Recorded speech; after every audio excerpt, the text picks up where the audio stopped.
Hello, everyone. Aye. So we're back today, and we're just gonna kind of be talking about stuff. Um, Always talking about stuff. The always, classic. yep. Um, so there's a lot to talk about. So let's just honestly get right into talking about everything. Um, and let's start talking about Mission Impossible, Hey, or more specifically, um, the mo- Macquarie. more Mission Impossible that we're gonna get, and potentially a two-parter Mission Impossible. Which can hint at the end of Ethan Hunt and the rise of another IMF agent, presumably. Probably, yeah. Because You why can would you? never know. And the reason we think it will be a two-parter is because, of course, we're And I getting. also have a comparison to Mission Impossible and something else, just for something else later. Yeah, I'm assuming I think I know what you're talking about. But Oh of boy. course, we will be getting two Mission Impossible movies, one after another. One in 2020 and one in 2021 or something like that. I don't remember the exact. 2021 and 2022. Okay, yeah, so 2021 and 2022.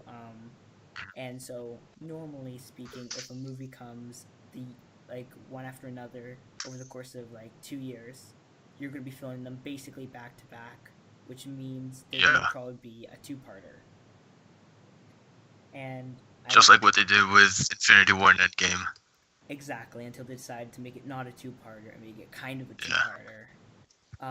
And I mean, we're getting the director of Fallout back, which is great. And Rogue Nation. He also directed Rogue Nation. Did he really? Huh. Yeah. Interesting.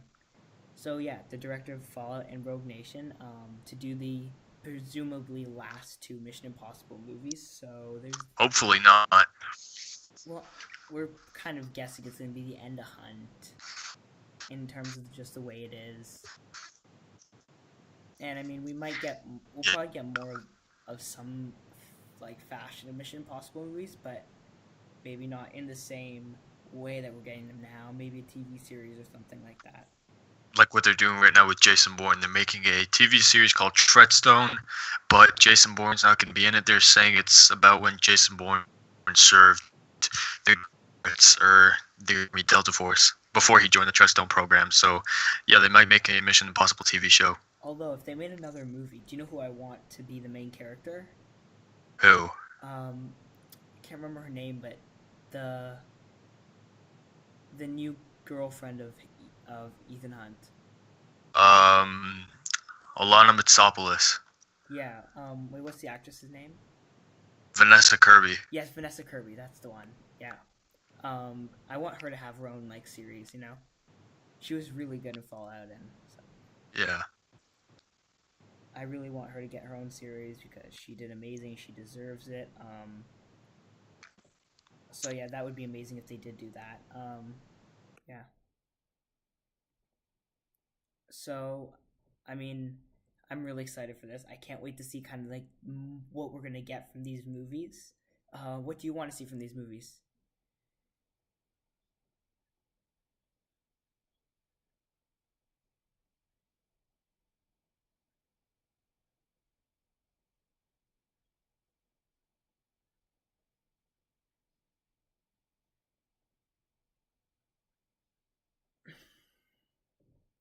But wait, but yeah. Um, wait, Moonraker though. Did he didn't actually go to space? Like, um, the actor went to space to film it. Oh, okay, so CGI. Now, what if Ethan Hunt actually went to space? Like, like real space, not CGI. I mean, is it out of the realm of possibilities? Or, I'm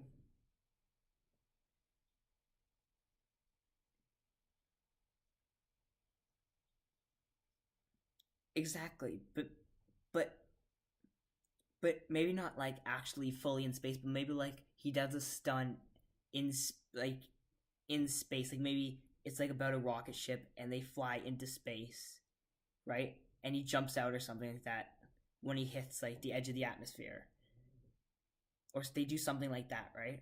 Or maybe he pilots a rocket ship, like something like that, where he's kind of going to space, but it's still like maybe it's like a bomb in a rocket ship, and he has to pilot it, and it goes like and it's going to space because maybe you're gonna try to blow up the moon or something, and they kind of do something like that where he has to fly a rocket ship. Because let's be real here, these movies have done some pretty incredible stuff, and I wouldn't be surprised if they maybe did made the second part of the movie, um, the threat being him having to stop a rocket ship from blowing up the moon, and maybe he and I mean they'll probably bring back Henry Cavill's villain as the villain of the movie in some capacity. It That's true, but he was probably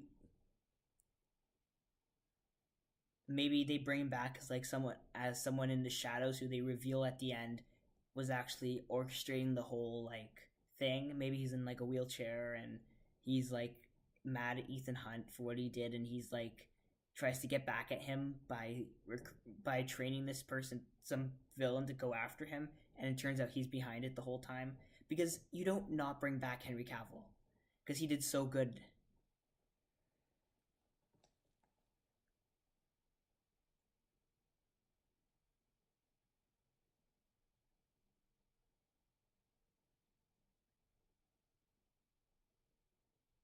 Maybe he wears a mask to hide his scarred face, and he's in a wheelchair. Be- Because also you have to remember that even if they plan on him being dead, they never actually showed his dead body. And you know what that means. If you don't show their body, they aren't actually dead. It's just kind of the way movies work. Unless you see their dead body, and even then, if you see their dead body, they come back to life, it's still a possibility. But they never showed his dead body. So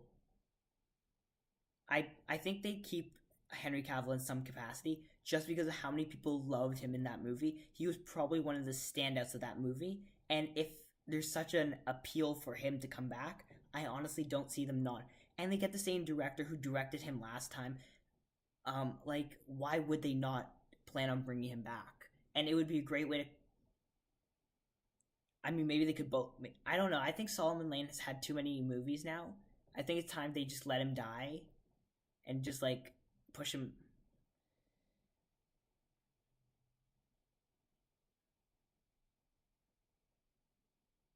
Exactly. And I think Henry Cavill, it would be the perfect villain to bring back. He's angry at everybody.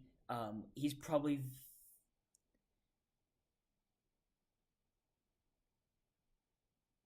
exactly not the face of Superman, the face of a villain. And so, but I think it'll be amazing if they bring him back. I'll love it. I think most people love it. Most people loved it when he was in Fallout, and I think he'll do a great job if he comes back, and he'll be spiteful at everyone, and you could actually see Ethan kind of like be like, "Wait, I thought you were dead," and him being like, "No, I tricked you. I'm not dead," and it having this huge impact on him. And maybe he comes back as a cyborg.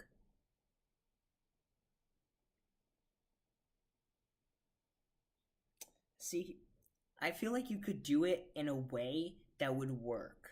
I feel like it would be you have to be very careful of how you do it, but I think you could make something like that work if you made it practical enough. Because especially if you think of the time we're in with technology and the time the movies are into technology, I think you could do something where you have kind of like maybe they do something like Artem Zola from the Winter Soldier, where it's like he's in a computer type thing, or they do like, and they kind of just like the government's been working on this or something, right? And they kind of go down that route because I think you could do it. Like we're not, it's not completely out of the question. You could also say he got like transplants from people in terms of internal organs and stuff, and you could just kind of explain it away like that. And I mean, you could maybe have him kill someone, kill a bunch of people that are close to Ethan, and Ethan could kind of just be like, I can't do this, right? Because I,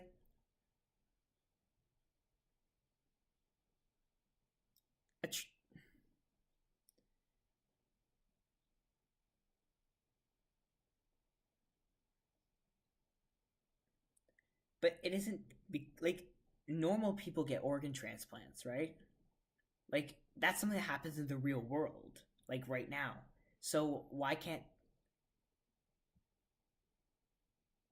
But I mean, like I was saying, cyborg as an option or something like that. But I'm also saying he could get like if you in terms of the organ like in terms of the damage to his internal organs, he could just get a transplant, and it could just be like, oh yeah, he got a transplant and he's fine now. Like his internal organs are fine. He's still alive, right?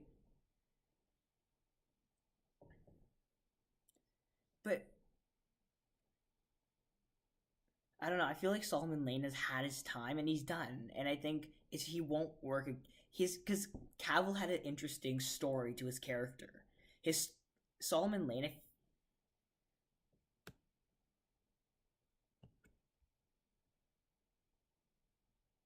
and that's more of a story than I think Solomon Lane's had, and that can continue to have. Because see, you can still develop Cavill's character, and I think, but I don't think you can develop Solomon Lane anymore. I think he's kind of hit his max in terms of development. So I think it's time to put him away and kind of just let.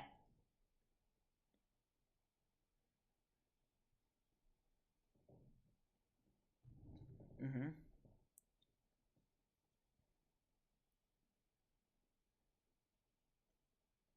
Yeah,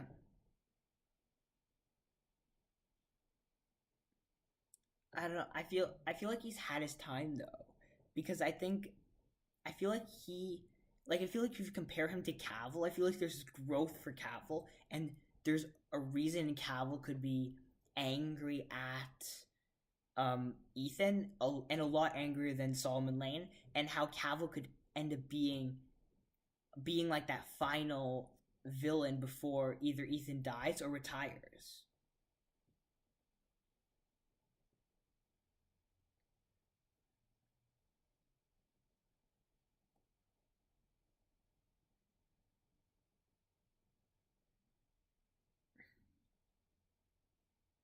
Yeah, maybe even like if you wanted to kind of go down that route, maybe they're kind of like all the destruction that Ethan's caused. Maybe there's like a bunch of countries that kind of come together with agents and give their best agents like pool their best agents and create like an assassin team almost to take down Hunt because of all the damage.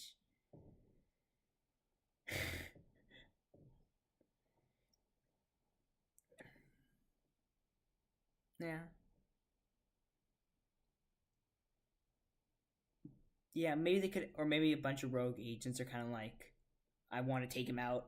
But I mean, we really don't know anything of what they're planning on doing at the moment, and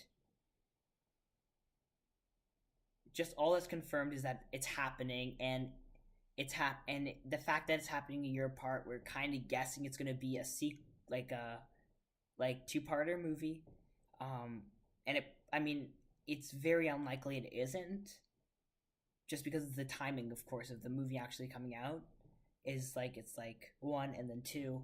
So I can't wait to hear more about this because I loved Fallout, second favorite movie of 2018. So I mean, I can't wait to see what they do with this. It is bigger. Maybe Ethan Hunt rides a shark. Just saying, I want him to ride a shark. Um, so moving on to, well, speaking of bigger and better, we've gotten some Disney Plus updates in terms of some of the shows they're planning, and including hints toward what the Loki show could be about and what the Vision and I mean, kind of. It's so and what the Vision he's so basically what they've kind of gone on with Loki, as the rumor suggests at the moment, is that Loki will be dead. He'll stay dead, but Tom Hiddleston will be narrating Loki's life from an early age and kind of just giving us backstory to him. And so we'll kind of see him as a kid, as a lady. Like, they'll do the lady Loki, they'll do the kid Loki, they'll see him shapeshift, but we won't really see Tom Hiddleston as much, and we'll just kind of see other actors taking on the persona of Loki for the time. Maybe one little part of his life, an episode, and they kind of lead it all up. And I mean, are you excited? Like, if this happens and it kind of ends up being like Tom Hiddleston not really in it, it's more just people taking on the persona of Loki and as Loki shapeshifts, would you be okay with that?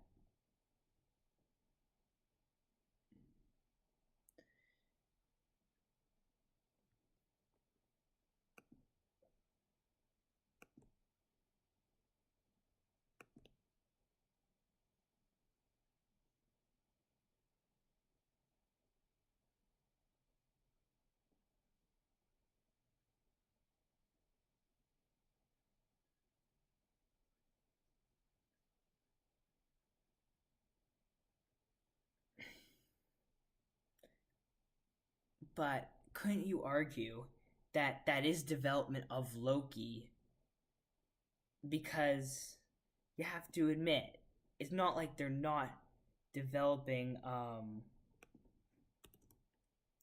they're not developing Loki, but so they are developing Loki at the same time as they they're developing him before we met him, right? And that's something which we haven't seen yet. Because if you think about it, how much do you know about Loki prior to the events of Thor 1?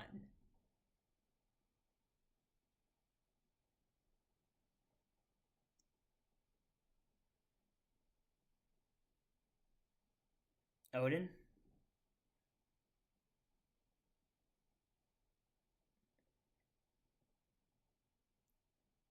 Yeah. It's okay. You're tired. We all are.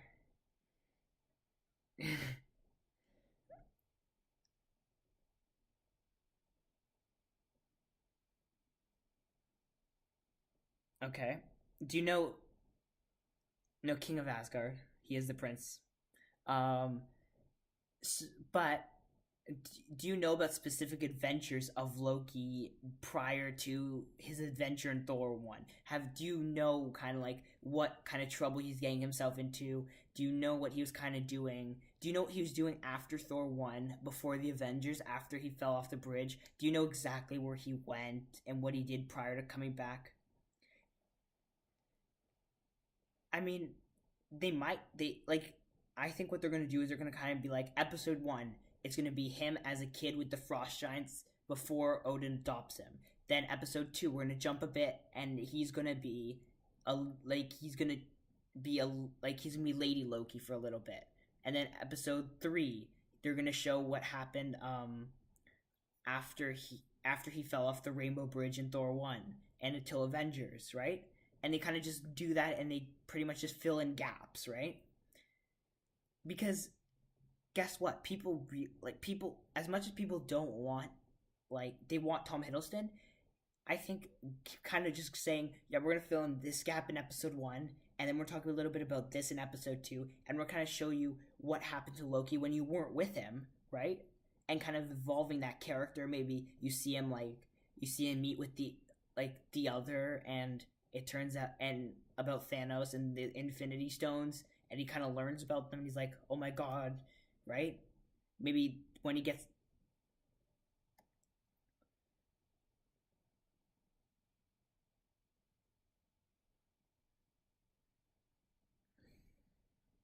There won't be. He's done. I think if there'll be maybe flashbacks for Thor of Loki, but they won't bring him back. Um,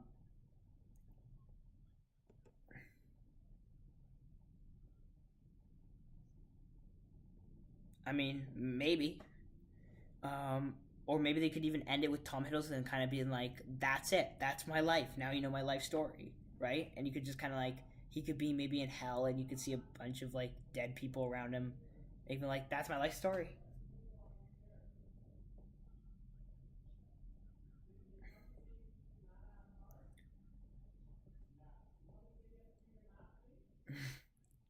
Yep. Yeah, and they just kind of end it there because that's kind of all we. And I mean, I think that'd be a perfect way to kind of do like the whole thing about like Loki's life. And although we may not get a lot of Tom Hiddleston, I think I don't necessarily want Tom Hiddleston. I just want Loki, and I don't think Loki's as iconic as Captain America or Iron Man or Thor. And I think you could recast him as because he can shapeshift. So it's not like so you can like cast him younger because he can shapeshift. You can cast him as a woman because he can shapeshift, right?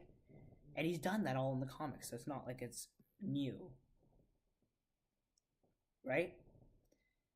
And then again, you could even if Disney really wanted to spend that money, they could just CGI him younger and CGI him as a lady, like as Lady Loki, and they could CGI him as everyone. But I don't think they have that budget, to be honest. But of course,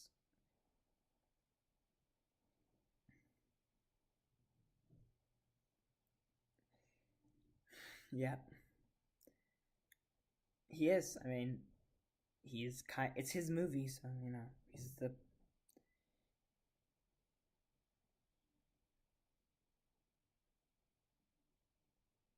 And he had to beat up some faceless villains to do it.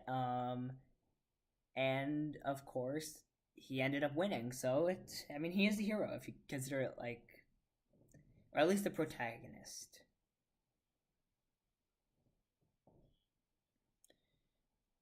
No, it's gonna be an Avengers movie, and so it's gonna be the Avengers. Of course, yeah, but he'll be the antagonist rather than the protagonist. The Avengers will be the.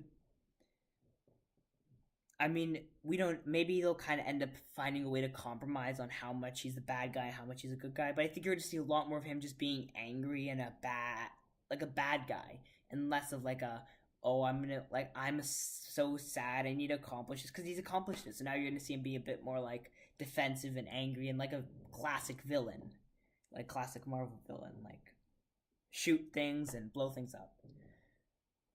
Um, and of course, we also got some updates on the Scarlet Witch and Vision series, which states that Vision and Scarlet Witch, that series will be kind of like now I can't remember the guy's name at the moment. Hold on. Ugh, what's his name? God damn it. The guy who did the Vision run.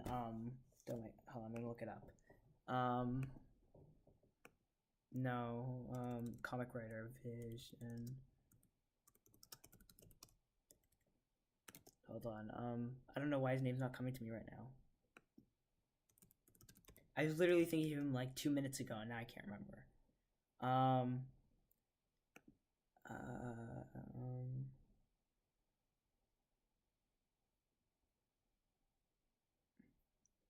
Come on.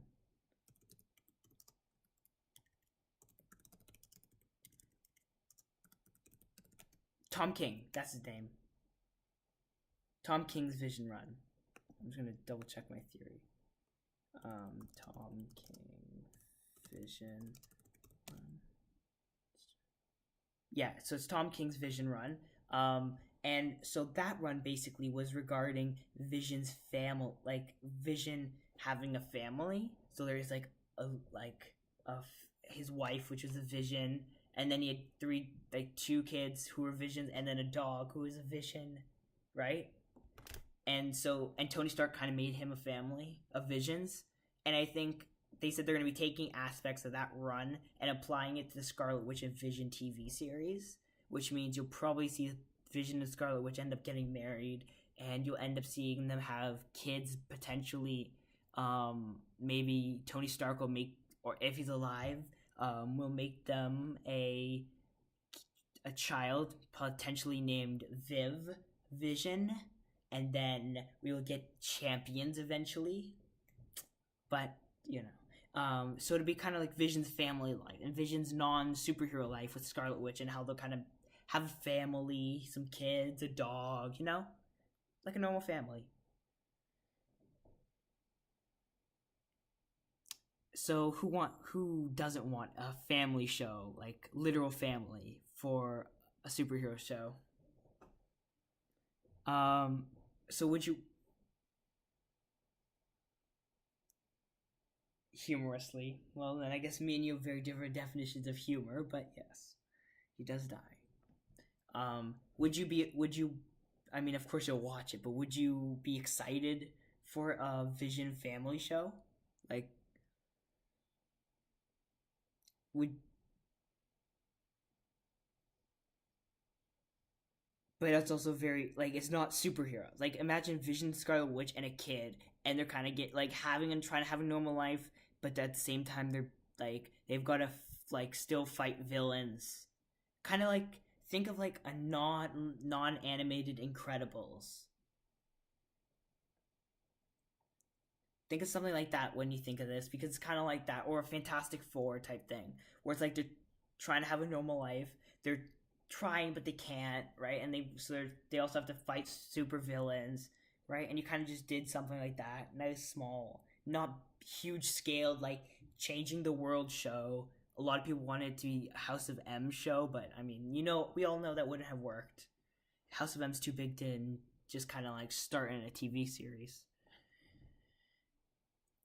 because it's like Scarlet Witch getting rid of all mutants and of course that striking like creating an alternate world where there are no mutants and Spider-Man's part of Shield and everyone's a part of Shield actually and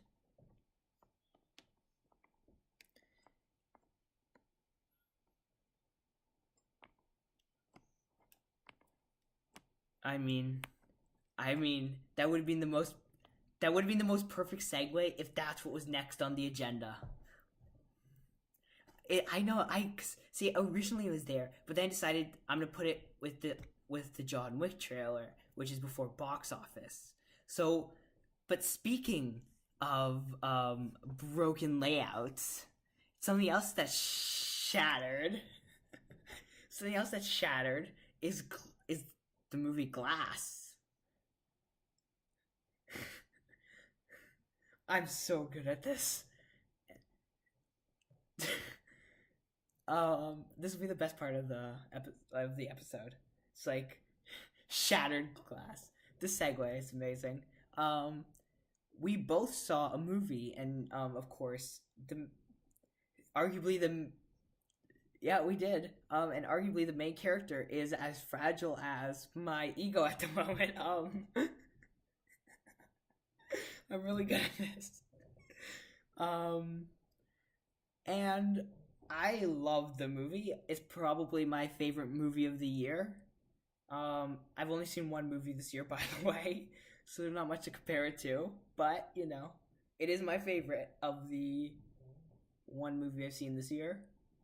How'd you like it? I think the critics all have agendas against M. Night Shyamalan, and I hate every critic that said this movie is bad. It needs to make money because I need more. Because okay, let's just preface this by saying we're gonna get into spoilers like right now. So if you haven't seen it yet, and go watch it, and then come back to this. And if you have, then stay. I'm giving you 3 seconds, 2 seconds, 1 second. Let's talk about that twist, okay? Okay, so that twist. Well, actually the way I wrote this in my review, was the twist is twofold. The first part of the twist is that the overseer, of course, played by no, Bruce Willis, um, Mr. Glass, played by, of course, Samuel Jackson, and of course, Kevin, played by James McAvoy, all are dead. They all died. Okay, they all died. The overseer was drowned. Glass was broken, and of course, James McAvoy's character was shot. Yeah, and he died. And I got sad when he died, but because he's probably my favorite character in like out of the three of them. Samuel Jackson again, amazing, amazing, amazing, amazing. I love Samuel Jackson, everything he does. The only person who I thought was mediocre in terms of acting was, of course, Bruce Willis, and I know that's probably angrily. I feel like they didn't give him enough to do. I feel like he was just kind of like there, and he's kind of like, I'm just doing this for the check, and I'm leaving. Like, I feel like they kind of like minimized his part to non-existent. I mean, it was basically his movie. Sam, yeah, Sam. But like he didn't have a lot to. I feel like Glass was, of course, the main character of this movie. I think Sarah Paulson's psychiatrist was also the main character of this movie. Um, I think Sarah Paulson did a fantastic job leading us in circles. She did an amazing job. Um, they did connect Kevin's story and Bruce Willis's story, of course, being the train accident caused, and of course, the reason Kevin actually continued to get abused was because his dad actually was on that train that Mr. Glass destroyed, and so he created two superheroes in theory, which is what he said what his purpose was. And then they all die, and you're kind of like, oh well, they're all dead. Sarah Paulson's Society of Evil Cloverfield people have won, because like I don't know what they're called. Those people with black tattoos. But then it turns out that okay, this is the best part of the movie for me. So Sarah Paulson's psychiatrist is in the comic book store looking through comics to find the next people to kill. And so she's kind of just browsing through, and then there's these kids in the corner, right? Well, I guess they're like a bit older than kids, but like they're like young adults, and they're in the corner, and they're kind of like, the thing about this guy is like he's always got a plan on top of a plan. He's like, you never actually see what's coming, and you see her face in the mirror, and then she runs to the like thing, and she's like, did anyone download the videos? Because of course she put cameras everywhere to make sure that Mr. Glass couldn't escape, because then everyone would see him. And so they look, and it turns out he did download the thing, and then she goes out into a hallway. We see through a camera, she goes and she screams. It was the most hilarious. It was the second best part of the movie. I loved that so much, and I loved the way that Mr. Glass kind of like had his plan. His plan wasn't for them to survive; it was to get more superheroes, too many superheroes for the evil Cloverfield people to kill, because they're trying to kill them all so they keep balance. And I like their motivation. It's kind of like with superheroes comes supervillains, right? Because with one you must have the other, right? With Batman you have to have the Joker type thing, right?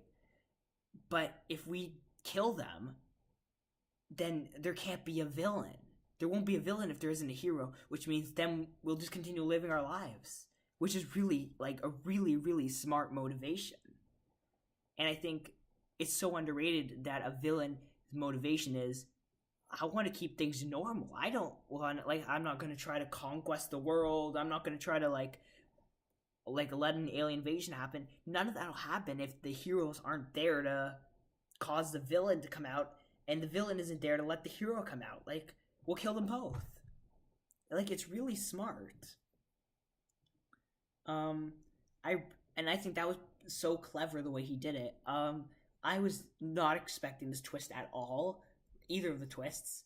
I was completely like, because I went on the Wednesday because Universal had like a premiere thing, and so I saw it, and I was like, kind of like, oh, okay, then they die, and everyone's kind of like, oh, they're dead, and everyone's just kind of like, okay, well, I guess the movie's gonna kind of end, and then it continues, and there's still more, and everyone's like, whoa, and so I mean, it's kind of like interesting. Another thing is that, of course, like, just Mr. Glass, I loved everything about him. Like, Samuel Jackson just made me believe that he was Mr. Glass. I mean, I did not believe him for a second. It's like, oh yeah, you're totally like You're not Nick Fury. You're not Mace Windu. You're not anyone else. You're Mr. Glass. Exactly. Like, and he did. I love the way like just his character was amazing. Same with same with James McAvoy. Yeah, and Kevin Wendell Crumb.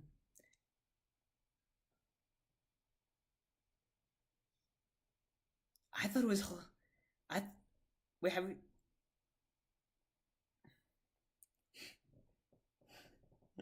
I loved it though.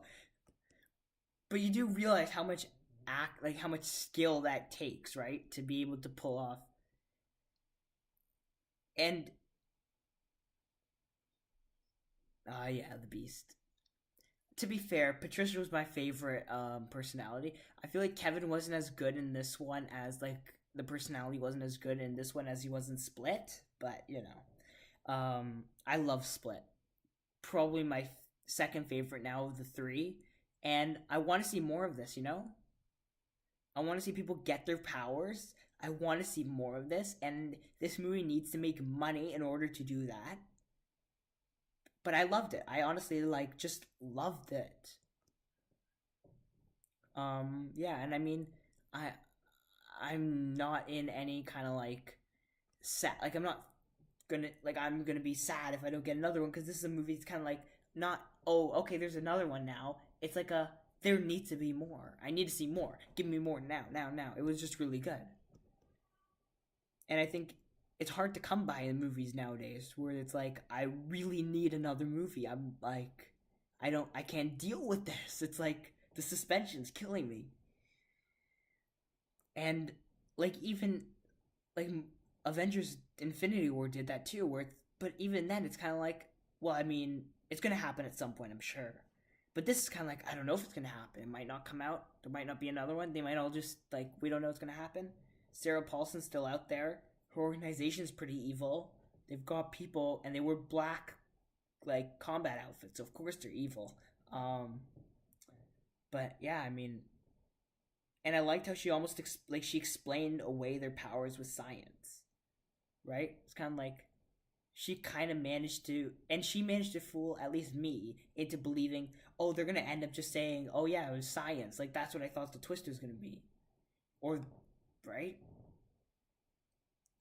Also, the fact that they never actually went, and also another thing that was kind of like cool was they actually never fought. Like the plan was never to go to the building and fight.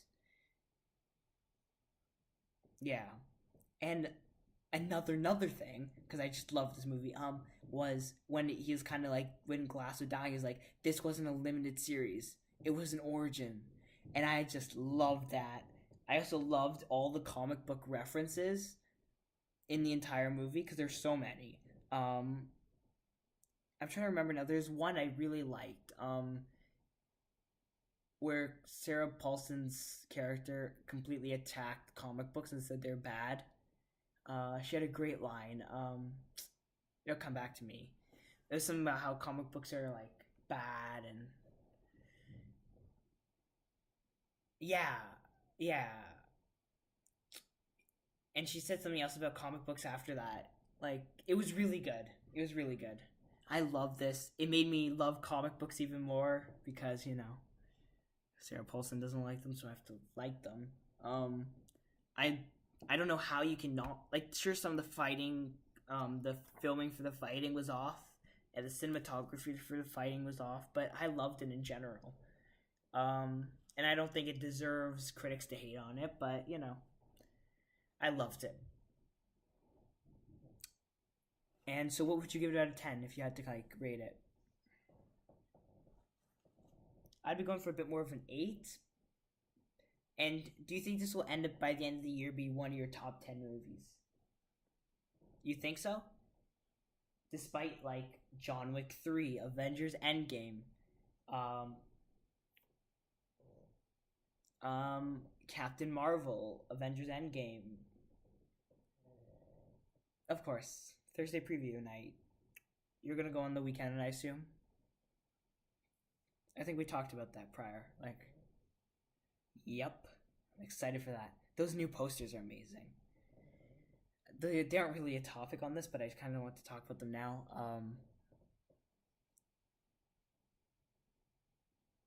Yeah, they're everywhere.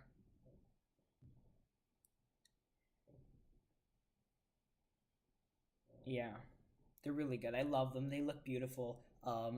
The Captain Marvel one's my new phone background, so there's that. Like lock screen for my phone. The new Captain Marvel one. We also got like before that the what you call it, the like IMAX poster and the regular poster.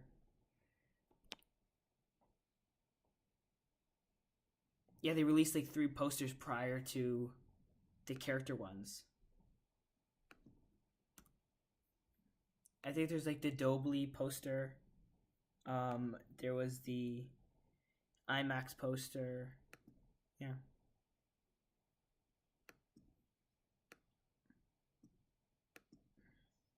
Yeah, that's the IMAX one. Yeah.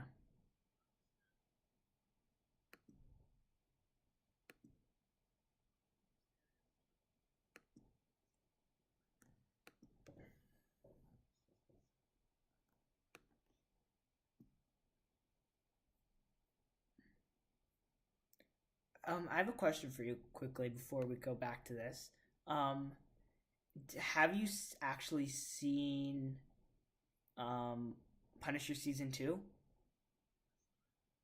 Okay, because I haven't even finished season one, so like because and I'm not probably like not gonna watch it in any rush because we know it's getting canceled after like in a few weeks. They're gonna cancel it. No, it won't. Disney Plus is gonna be PG-13 max service, but what it is going to is it will in 2 years go to Hulu because of course they have to wait 2 years before they can actually do anything with those characters again because of the contract. But yeah, 2 years Hulu will get it, and Hulu will be worldwide. So you know, um, but yeah, I and so yeah, there's a. Did you see the other Captain Marvel poster that came out with the IMAX? There's two, I think, that came out with the IMAX.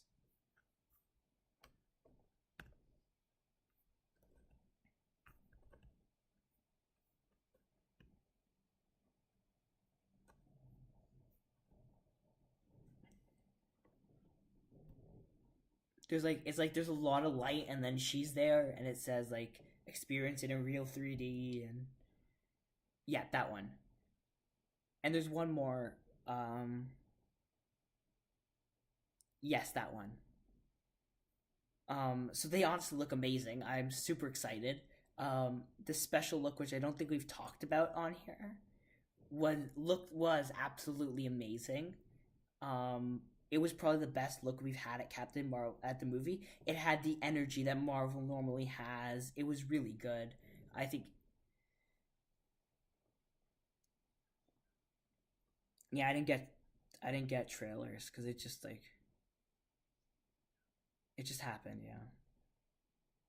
Um, but I mean, honestly, Glass amazing. Captain Marvel, I'm excited for. Venom 2 is gonna happen. Uh, Carnage. Carnage though. PG-13. PG. I mean, it wasn't, but PG-13 Carnage. You'll love that PG-13 Carnage. Guy who's supposed. Yes. Too old. Too old. Cast. Oh yeah, no, I'm saying he's wrong too, but I'm saying Clive Owen's also old. They should cast Jesse Eisenberg or hit or no, definitely not. And of course, Hammer in Iron Man 2 and played what's his face in Three Billboards. Yeah. Um. What was I gonna say? Oh yeah. Or you could who I think that you should have cast is Jason Dixon. Yeah. Um. They should have cast Bruce Willis's son from Glass, like the guy who played his son. They should have cast him. 100% he would have done an amazing job. He looks like that kind of character. Um, him or Jesse Eisenberg would have worked perfectly. But of course, we'll be getting that. They put it attached a writer to it. Probably 2022. By the time we get that. But of course, guess we're just gonna have to wait. And apparently, Shazam's gonna be better than the Dark Knight. Apparently, from the early screenings, people coming out of it are like, the Dark Knight used to be my favorite superhero movie. Now it's Shazam. Shazam was just so good. So I mean,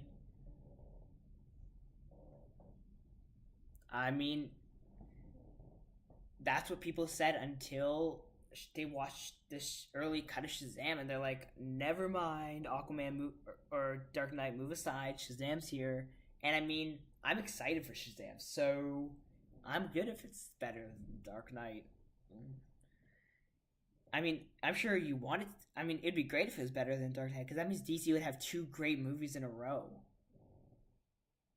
I know, and it's so. I mean, and apparently, we'll talk about this more when we get to box office. But Shazam's got some pretty high early tracking numbers, potentially bigger than Aquaman, and maybe it'll make $1 billion as well. Imagine that. Warner Bros. Manages to make $2 billion movies in the course of like a few months. That's gonna be huge for them. And then hopefully the Joker manages to make like a good 500 million, because that, and then of course they're gonna have to hope Birds of Prey and Wonder Woman are good in 2020. And in 2021 maybe they'll have the Batman out, although they probably won't. Yeah, who knows. So next we're gonna kind of talk about other things we watched, because of course we're at the what we watched section. Well, we'll talk about that, yeah, in the trailers of the week section, which is next. No, we'll discuss it in the trailers of the week section, because I made a new section because I don't want to write John Wick and Spider-Man. So let's talk about what other things we watched first. Then we'll get to trailers of the week. So what other things did you watch? Specifically a TV series I know you were eager to talk about.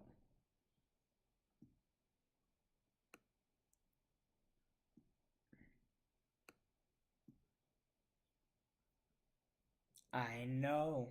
It was great.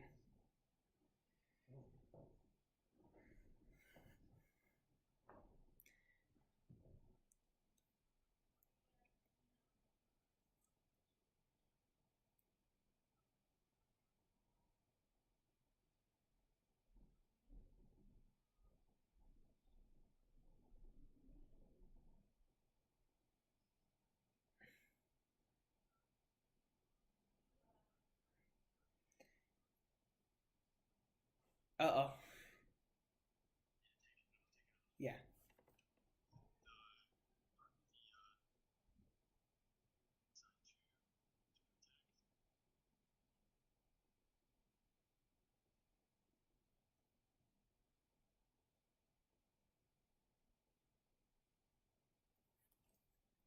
Are you done? Are you done? Okay. Um, so, I mean, you like Bodyguard, I assume.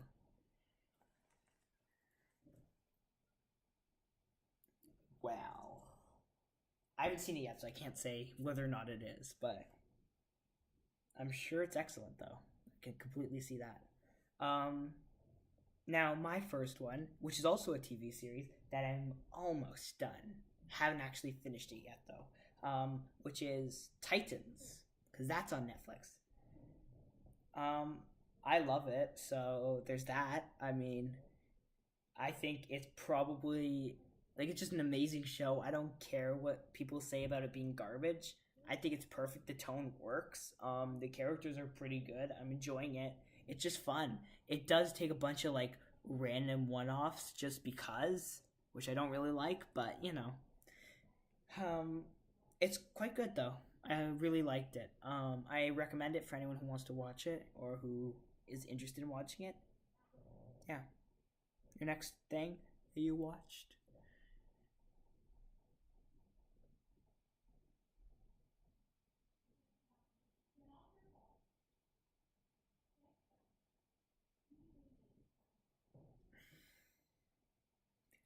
Oh, how was that?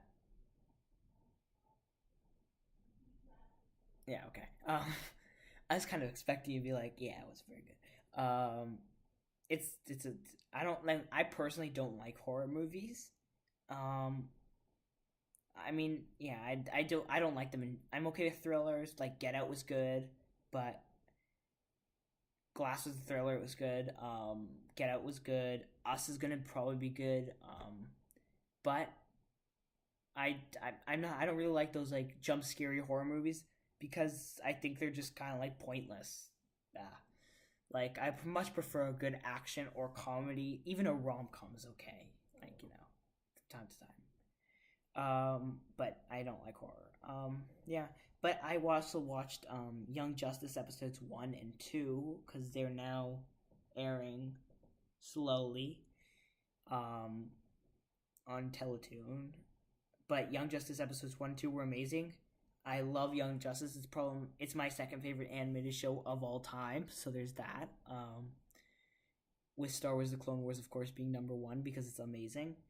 But Young Justice episodes 1 and 2 were amazing. I can't wait to see kind of what the rest of the season looks like for the outsiders of Young Justice. Yeah. So, you have any?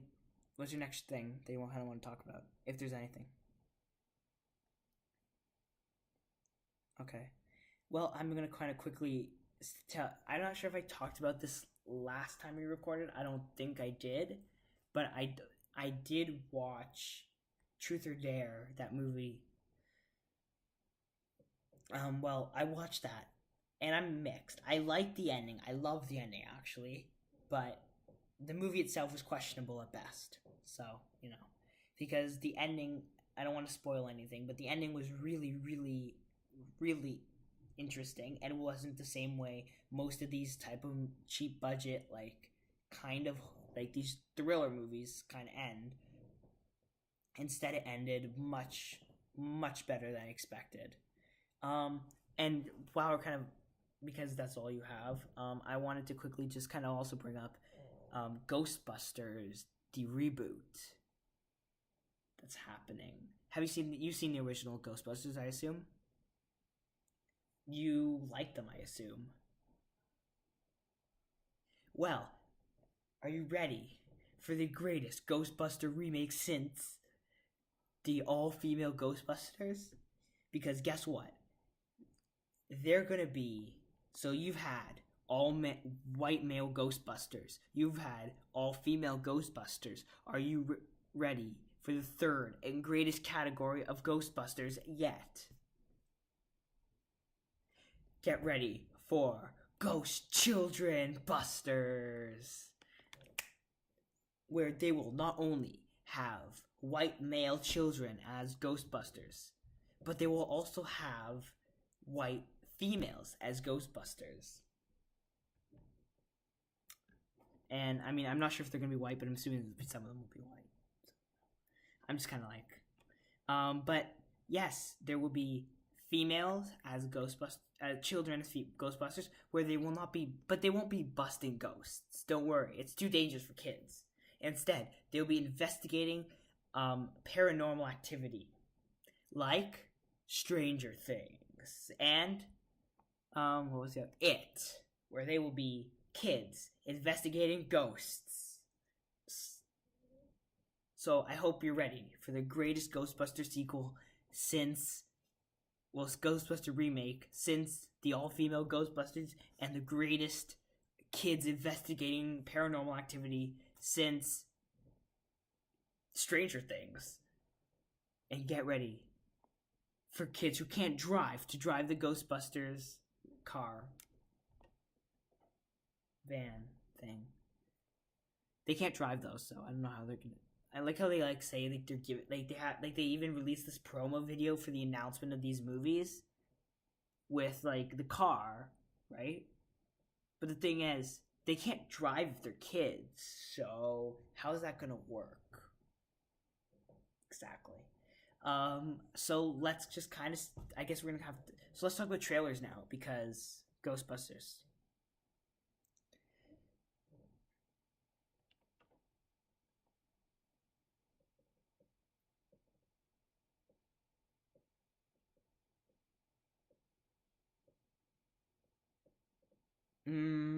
Although um so let's start with, and of course we will be getting Shazam like today or tomorrow. So like it'll watch. We're gonna finish recording this, and then Shazam's trailer is gonna drop. It's gonna do it just so we can't talk about it. It's gonna drop. That's a,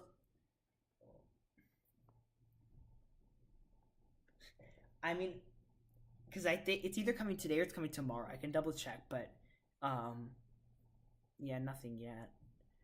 But I mean, watch. We're gonna be done. It'll be like 5 minutes, and then they're gonna drop the Shazam trailer. I'm like, Shazam, a fish. But I mean, we're gonna get the seven deadly sins, so I'm good. Like, I want those seven deadly sins now.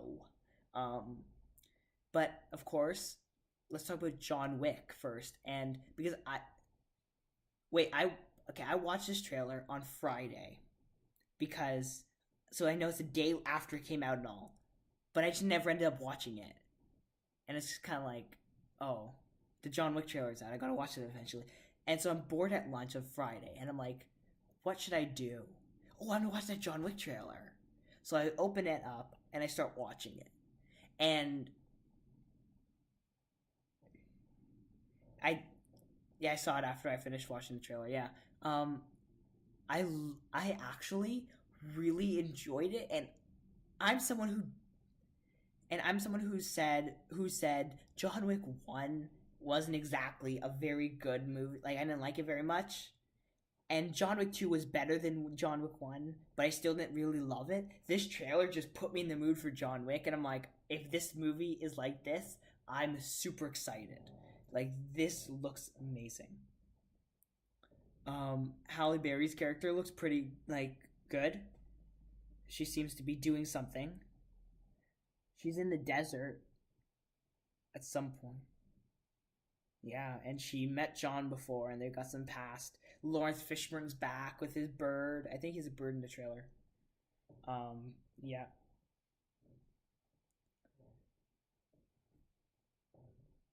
3, 2, 1. Comunicado. 3, 2, 1. Go ahead.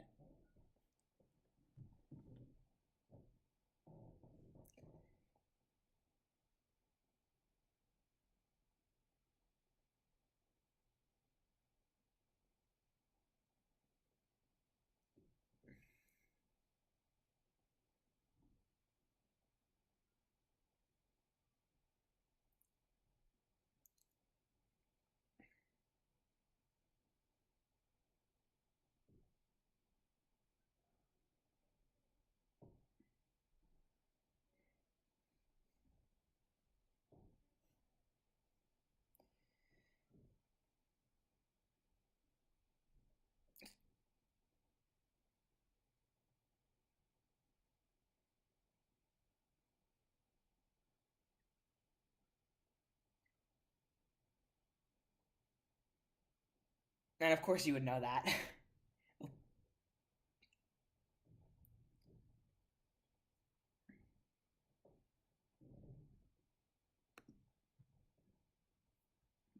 You and I have very different definitions of beautiful.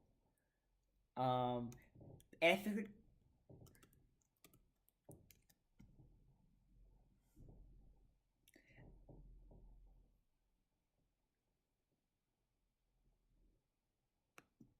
okay, sure.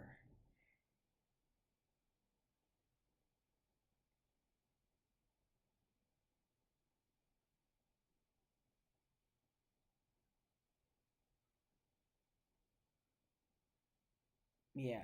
Now, I figured out last night. After I watched the trailer. I was kind of like, okay, why did I not like? Why did I not like the first two John Wick movies? Yet this third one makes me super excited for the movie. And I realized why. And the reason is John Wick in the first two movies kind of fell into a Gamora type situation. Oh yeah, he's the most deadly person, like he's the super deadly assassin. Yet we never really see him be super deadly. He's just kind of like a guy who shoots people, and sometimes they. Well, I mean, but sometimes they die. He'll get a shot up a bunch, but he isn't like this. And but then he's always got like he gets help and stuff. And but he isn't, but like, and it's either that or it's like they aren't very deadly, and like because they too he was had help, and I feel like they say that out so much. They're like, oh yeah, he can do all these crazy things. Yet I never felt we really saw that, like to the extent they describe it. They're like, he's this amazing dude who retired and now he's back, and I feel like they never really showed us what they've been describing as much as I would have liked. And I feel like it's never really been there. So, and then I think this third trailer is kind of like, it shows us what we never got to really see in extent from the first two movies, which is he's this super deadly dude who kills people like crazy and creatively and can make the least type of deadly objects become deadly, and he doesn't do it once in an entire movie, but he does it a lot. Exactly. And I think he, like, the whole world's after him and he's got to do it alone. Well, I mean, like, yeah, I was being sarcastic. But like so many people are after him, yet yeah, really at the end of the day, um he's like, like he's kind of like he's going to do it. And he's going to beat them all and he's going to survive and he's going to get it. He's going to get out.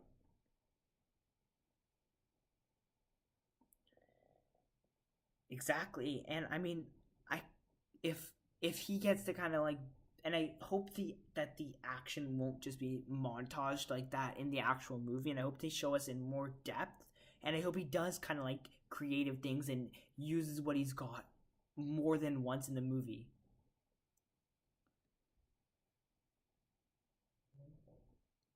Yeah.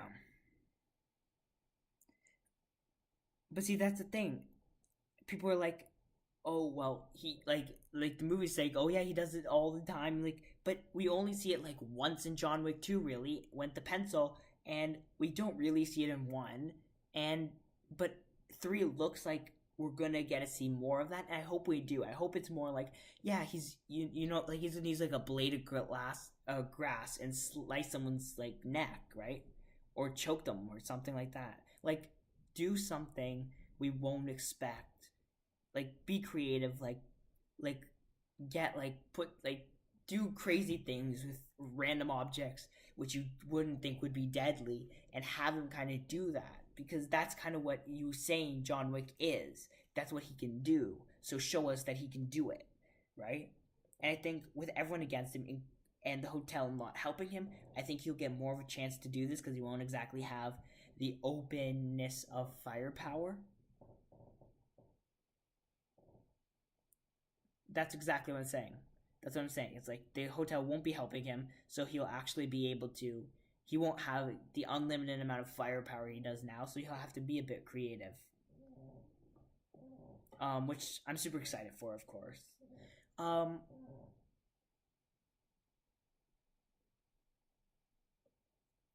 I'll probably see it opening weekend, probably. I think it'll be lucky if it makes top 10. But then again, it'll probably end up being one. It'll probably end up being 12. Because I think.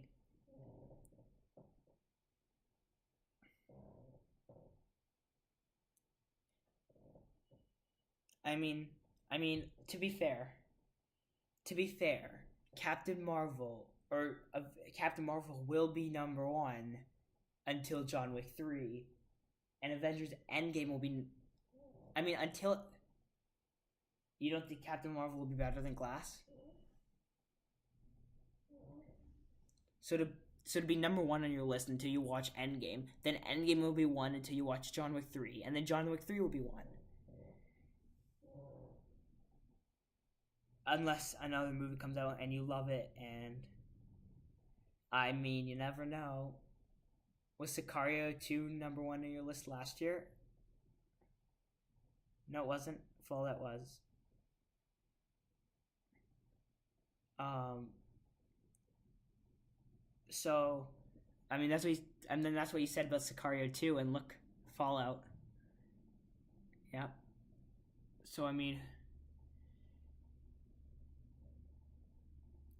you'll never know till the end when you'll be like, oh, well, I guess John Wick 3 is number 2 to whatever movie ends up being amazing. So, but yeah, I'm super excited for John Wick 3 now. And speaking of another movie I'm super excited for, Spider-Man Far From Home. I want you to start with this trailer because I want to hear about how much you loved this trailer. And go all out. Go explain everything.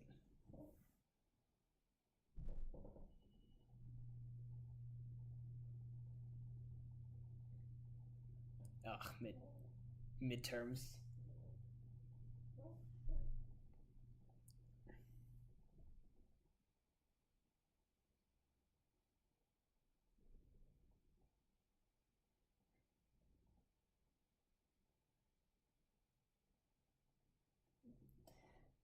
But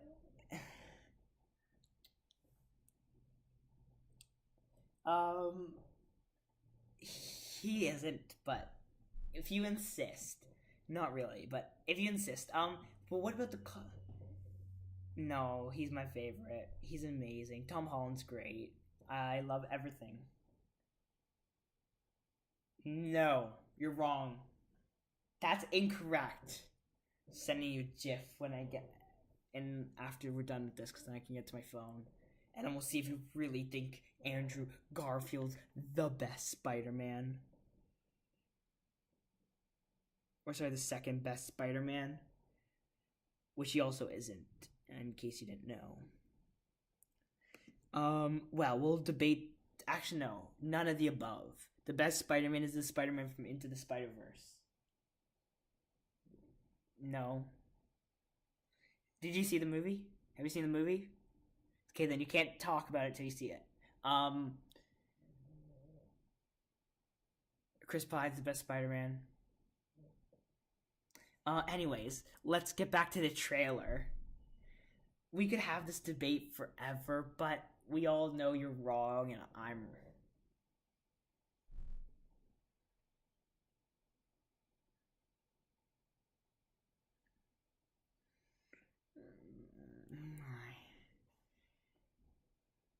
I mean, I.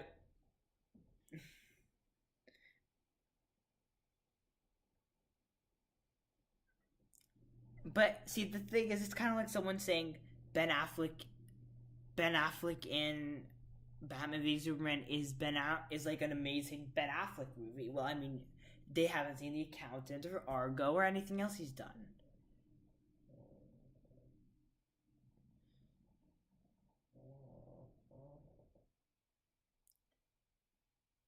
I mean, his appearance in that movie was pretty good, and I'm not gonna say, and I think he's gonna be amazing in this movie. And I don't think it's gonna be his best, but I certainly think he's gonna do amazing. I think his appearance in this trailer was amazing. I'm excited. Do you agree that him in this trailer was amazing? His the one amazing line. Also, because you kind of have to, because we have to talk about it. So I will make you see it. I know.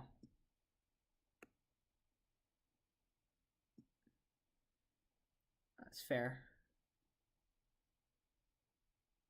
Exactly. I'm sure if he signed on to this, he's like, that one person who hates Spider-Man, I'm gonna make him like Spider-Man movies because I'm gonna be in it. Of course, referring to you. Um,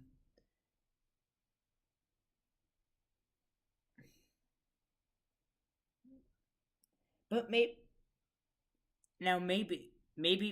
this means that they'll say, "Hey, he's great in this.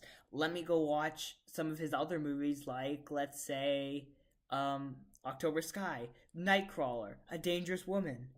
You know his other films." But Nick Fury was amazing in the trailer too. I loved his appearance. I loved Marissa Tomei.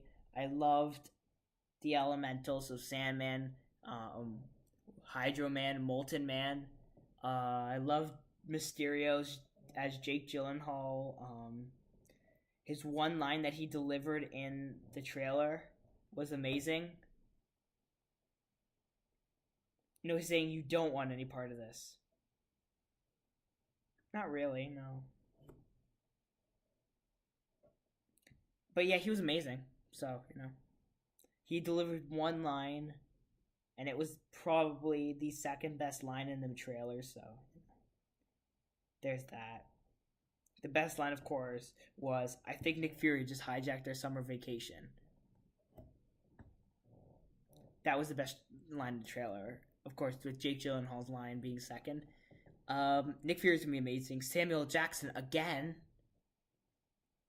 It's like amazing. So, now I kind of wish we did use Samuel Jackson as a segue and did this, like, because he was in Glass. But speaking of John Wick and Keanu Reeves, Replicas just kind of like flopped. Guess he can't do sci-fi.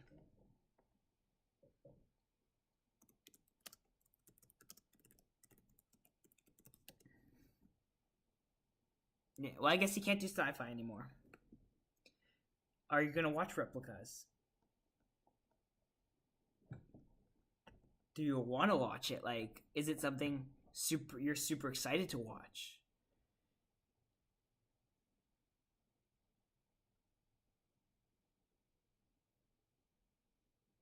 Interesting. I think I don't know. I feel like he may be good in the one thing he does, but I don't know.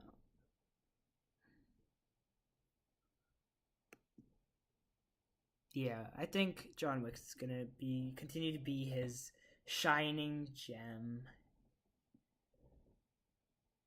Yeah, I'm just trying to find my box office projections so that we can actually kind of mention some other box office things prior to, of course, um, talking about the weekend box office. Oh, right. We actually didn't mention that, really. Huh.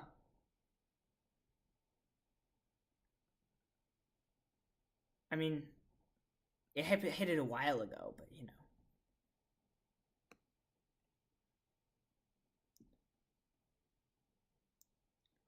currently, John Wick Chapter 3 is. Um, oh, I wasn't going to say that, but yeah, I mean, that too, I guess.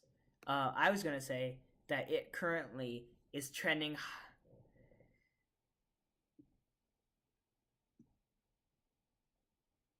Did people say it was bad?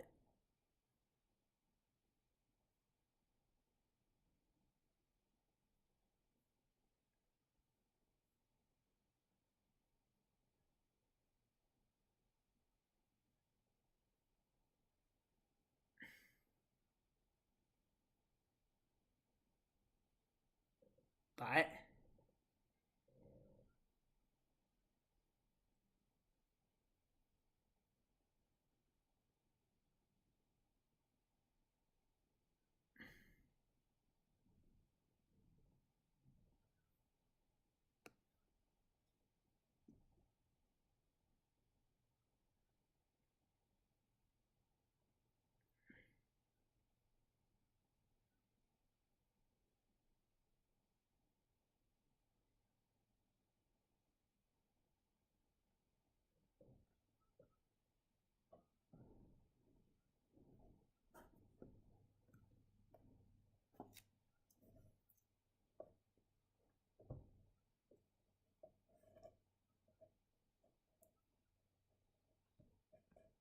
Well,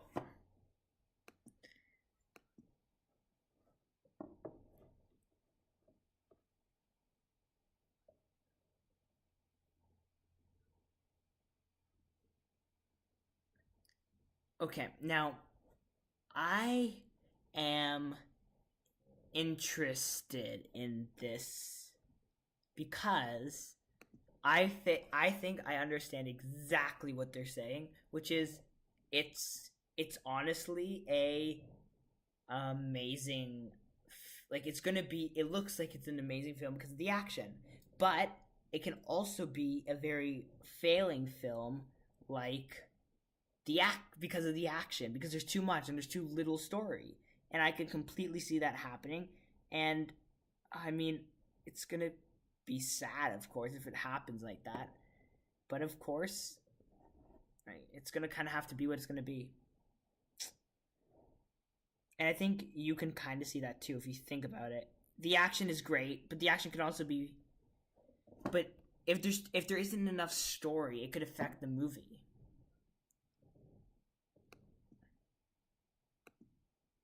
But there's still a story. Exactly. But they might not. But they might not. That's the problem.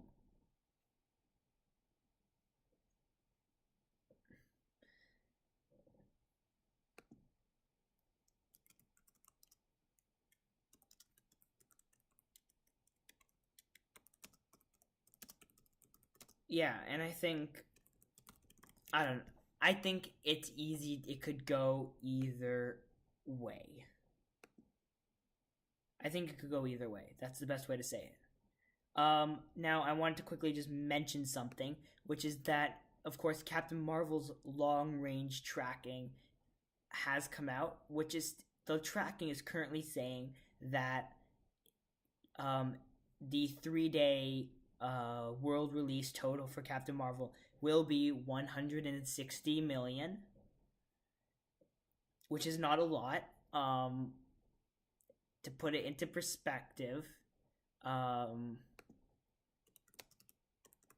range opening weekend. I'm just gonna quickly get in Doctor Strange's opening weekend, which I believe, if I'm not mistaken, was oh, never mind, I'm wrong. Worldwide. I just need to check. So currently so where would it stand in terms of everything else if it's 160? Oh yeah. So it would be up there with Ant-Man and the Wasp and Guardians of the Galaxy, which would mean it would be just a little bit lower, I believe, than Aquaman. Yeah. If it'll make it with Guardians of the Galaxy Volume 1. In terms of its, if it makes that much. So that's not a lot. Especially considering Aquaman made 166. And its overall domestic tracking, get ready for this, okay? It's gonna make $465 million domestically by the end of its run. Now, if you want, see, it's okay. It would make about as much as, hold on, 465, 460. So to make about as much as the Phantom Menace, just a little less than the Phantom Menace overall domestically, which would put it at like 16th highest overall, which is okay. It's not Black Panther good. Which I'm kind of like, I thought this would be a Black Panther type movie, but then again, I don't know.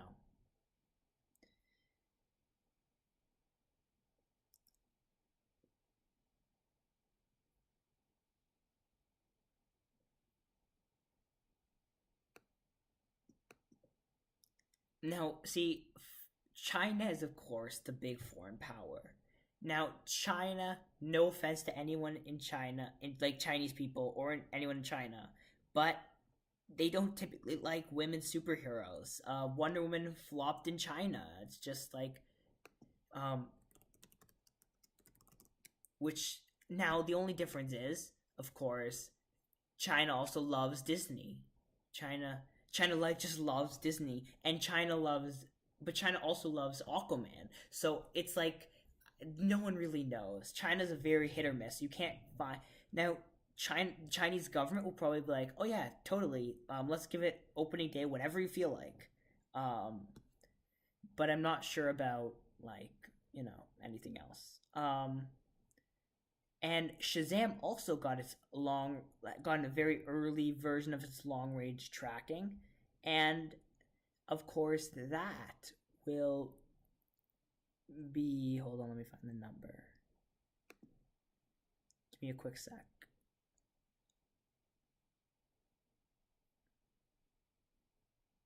Come on, come on, come on, move it. Internet, work, internet. Come on, internet. Okay.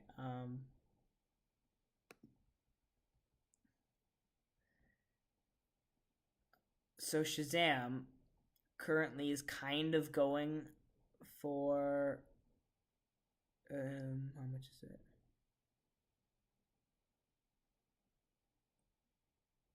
About 500 to 700 million dollars. Um, yeah, about 500 to 700 domestically. So I mean, yeah. I I mean it's kind of good. I'm gonna see if there's any other more specific numbers. But and while I do you want to go on to the weekend box office in terms of box office or in terms of just topics? Oh yeah. Oh right. I completely forgot. So James Bond.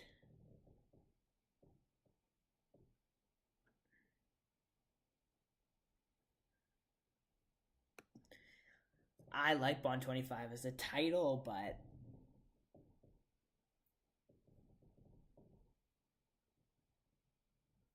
yeah, but I feel like I know it will, but I like Bond 25. I'm gonna call it Bond 25 because I like it, but yeah.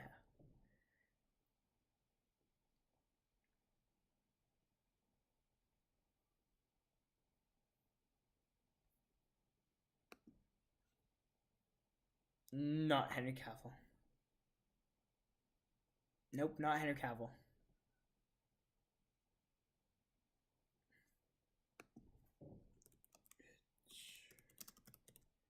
He's a TV.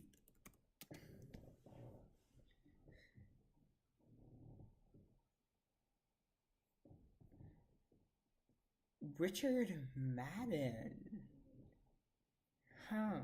I'm looking at his thing right now.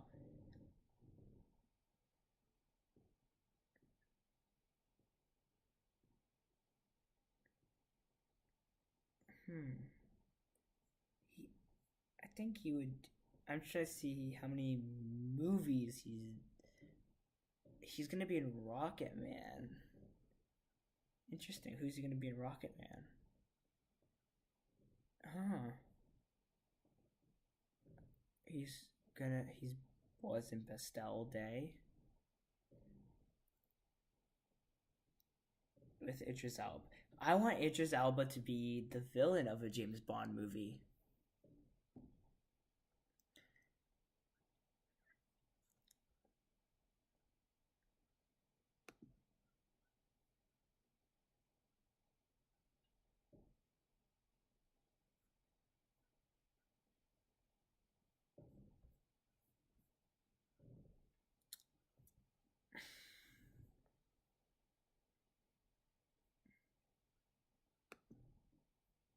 I mean, honestly, all for um I'm actually all for um, for whatchamacallit, Jason Madden or James Madden, whatever his name, Richard Madden. It's close. 100%. I'm all. I don't think Henry Cavill should be a villain. He's not a very good hero. Not very well though. Um, but I'm saying he's not a very good hero. He thrives as a villain because like in a real life, according to people who've worked with him, he's not a very nice guy. So he works kind of with that sense. He isn't a hero. He isn't supposed to be a good guy. I think Richard Madden, great guy. He seems like a great guy.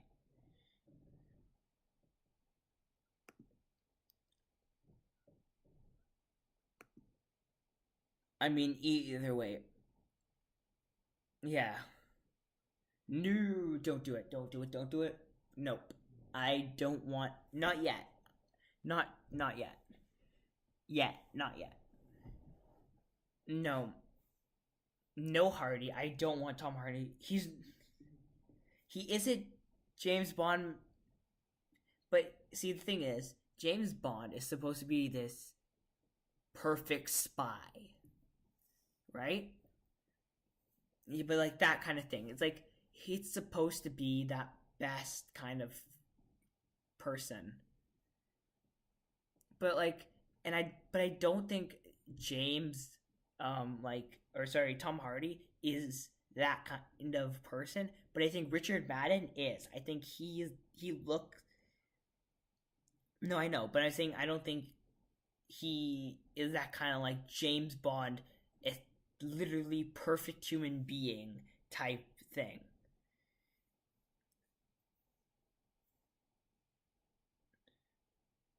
Yeah, I think Richard Madden would be doing an excellent job. He kind of would give you that um what's his name? Dude before Craig.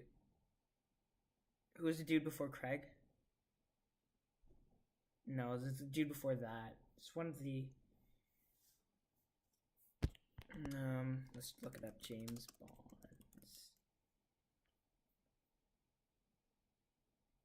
Um Sean Connery. He was the first, yeah. No, I know. I know. I keep forgetting when all of them were. But like I think gives that Sean Connery type vibe and something who um who kind of like it's just like he's the original, right?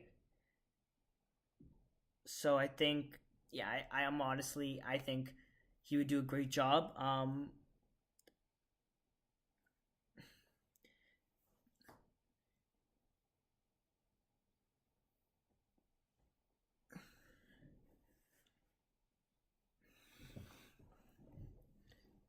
Well, I mean, and I think Tom Hiddleston, Idris Elba could both work as villains.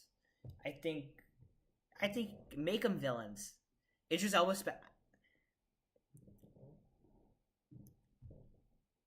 I mean, make Idris Elba a villain. 100%. If you made him a villain, I would. That would be a great movie. Because he's villain material, not hero material necessarily. So let's get into the box office. Unless you have anything else to say about James Bond, really.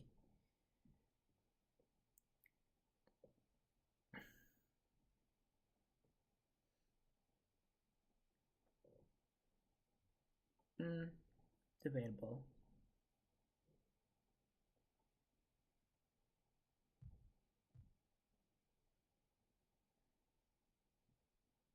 No, I cannot.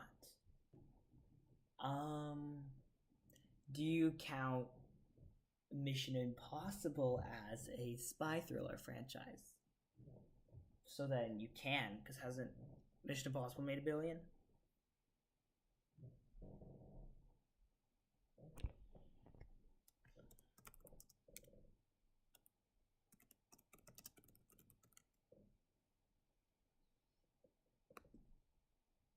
Oh, it hasn't hit 1 billion yet.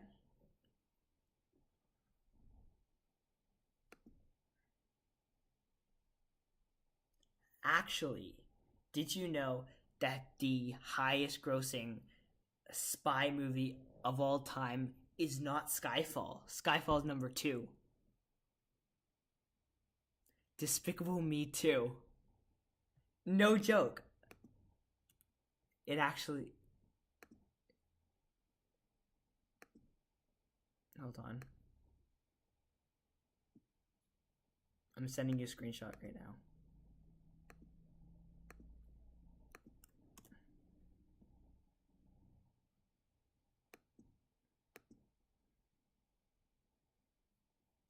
Look at the screenshot I sent you. According to Box Office Mojo, in the category of spy, but Despicable Me made more than all of them. So, yeah. I mean, according to this, it is. Spy thriller, spy movie, same, different. Um,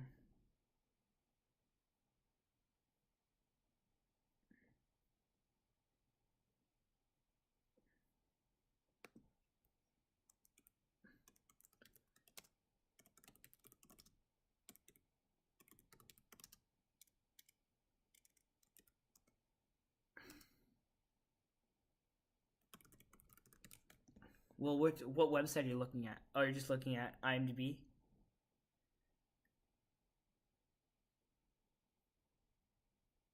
So I'm looking at IMDb at the highest grossing spy movies. Despicable Me still comes first. Okay, I'm looking at spy thrillers now too.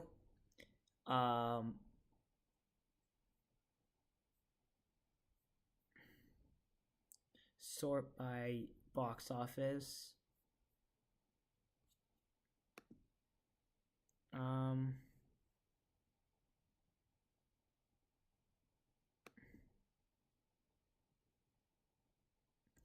I can't find spy thrillers, like proper spy thrillers anywhere. Oh, Charlie's Angels made a bunch money, but you know, I can't wait for that reboot or sequel.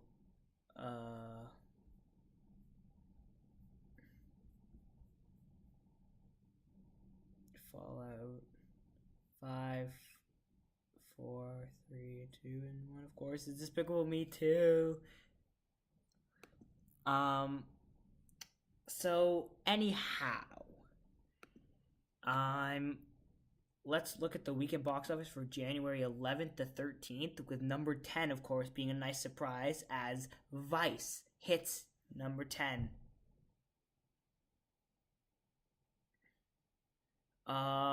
And number 9, of course, a movie you can get behind, The Mule. Oh, of course, Vice made 300 million, and The Mule made 300 million. It just made slightly more. And then number 8 is, of course, that person who was in that Star Wars movie once, Felicity Jones, of course, with On the Basis of Sex, with 600 million. Oh wait, no, never mind. Hold on. The Mule actually made 5 million, and Vice made 3 million, and On the Basis of Sex made 6 million. And then at number 7 is Bumblebee with 7 million. It's just going 5, 6, 7, and then 3. But you know, and then at number 5 you have at number 6, sorry, you have Mary Poppins Returns with 7 million. I'm gonna keep saying 100. And then at number 5 you've got Escape Room with 8 million. And then at number 4, you've got Spider-Man Into the Spider-Verse with 9 million. And then you've got, at number 3, A Dog's Way Home. Okay, for a second here, let's talk about this film. Why would anyone go see this movie? Because if you saw any movie in the past, 2 weeks before that came out, you would know that they literally gave that whole movie away in the trailer. Have you seen the trailer, the trailer for that movie? where they give it all away basically, from the dog getting lost to the dog finding its way back home and saying the dog like Sony's terrible at everything, Um, and then at number 3 or 2 is Aquaman with 17 million, which of course is not very good because that means that at number 1 is Kevin Hart's The Upside with $20 million, which sucks because I don't like Kevin Hart anymore. I never liked him. She is.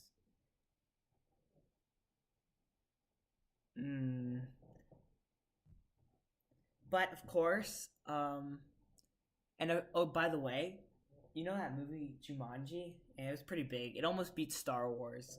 Well, that it's getting a sequel this year, right? We're gonna be coming out literally the same day as Star Wars, and it's gonna try to fight Star Wars. Well, that got 2 more. I don't know.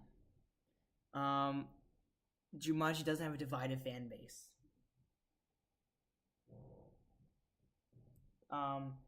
So Danny DeVito is going to be in that film, so he's being cast. So is Awkwafina and Danny Glover. Just we got a pretty stacked cast now, of course, with The Rock and Hard and all those people. So yeah, The Upside. Now, do you want to predict for next week? Even though the odds we record next week are non-existent. I mean, they're possible, but I don't know. Okay. Wait, what movies are coming out next week? I feel like there's a big hitter.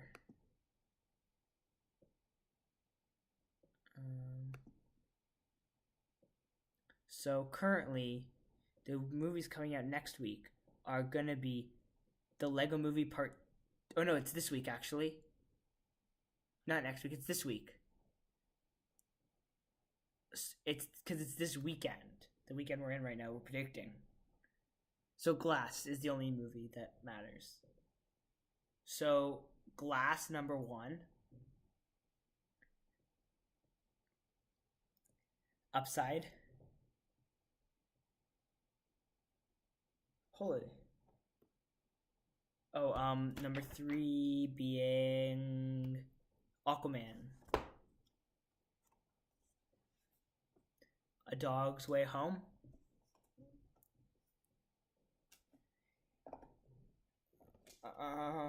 Into actually Escape Room.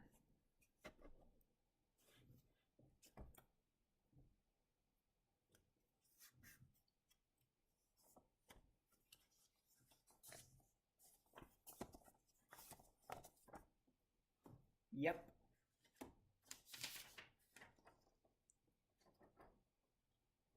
Oh my.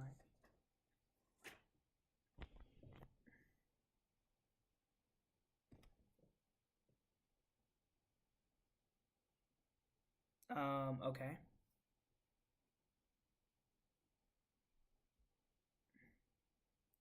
Oh, you think it's gonna drop that much? Oh. No. Never mind. Ignore me. I'm going crazy, I think. Oh, never mind. I'm not going crazy. I need to quickly change my thing. That list.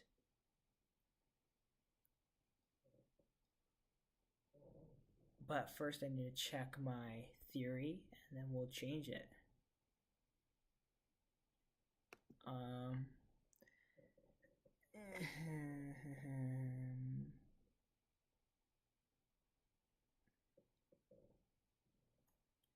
Throw it into. Hold on.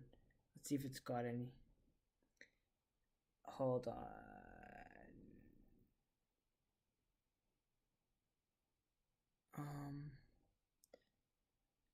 Quickly.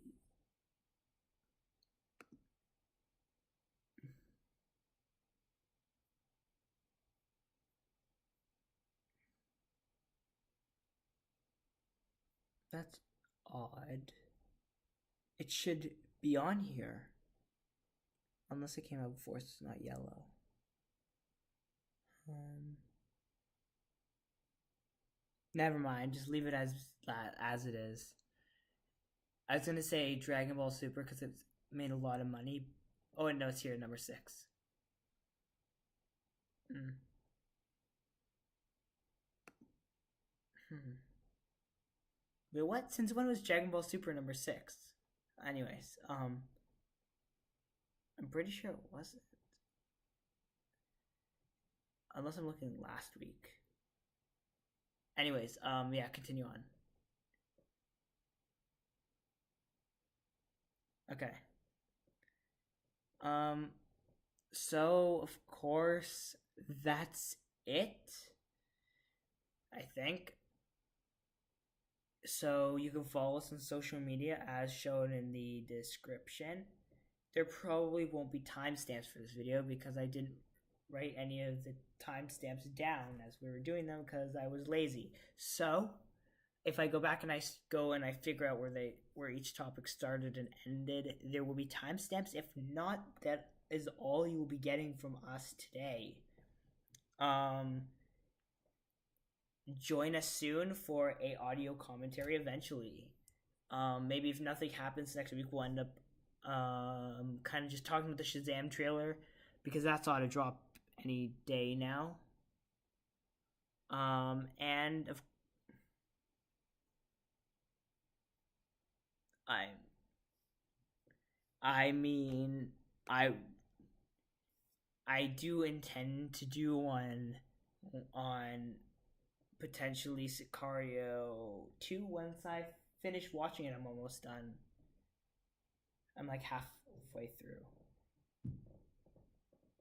Maybe. Or James Bond. Or I mean there's a lot of options.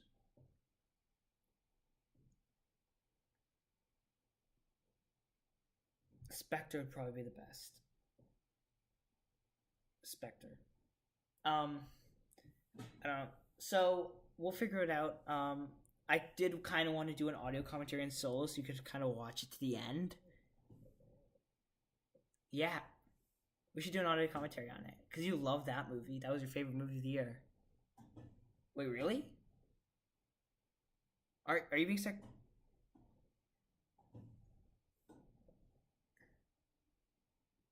So you regret walking out? Yeah, let's do it then. Let's totally. I know. If only you didn't walk. Wait, did you know that movies can get better in the second half if you don't walk out? You also walked out of what other movie did you walk out of this year? Or last year, actually. No, there's something else. Ant-Man and the Wasp, I think it was. Did you walk out on that one? There's something else you walked out on. I'm not sure. I'm almost 100% sure it's something else you said you walked out on last year. You didn't walk out on that? I'm sure it'll come to me. Or it'll come to you. So yeah, I think the takeaway today is that Despicable Me 2 is the highest grossing spy movie of all time. It's kind of the takeaway of the day. So yeah, follow us on social media. And of course, see you next time. Bye.